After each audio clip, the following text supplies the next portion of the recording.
జగమే మరపింపజేయునది కన్న తల్లి ప్రేమ.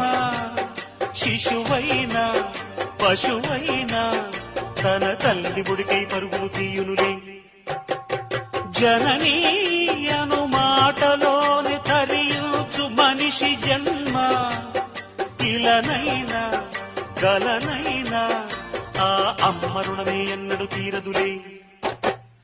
ప్రాణం నా ధ్యానం మా అమ్మ కోసమని ఉన్న బ్రతికున్న మా అమ్మే లోకమని. బ్రహ్మైనా అమ్మంటే చాలు మొక్కుతాడురా, ప్రాణంగా చూసేది ఆ పాశమేరా. దేవుణ్ణైనా ఎదిరిస్తాను, కాలాన్నైనా శాసిస్తాను, అమ్ముంటే చాలంట అండగా.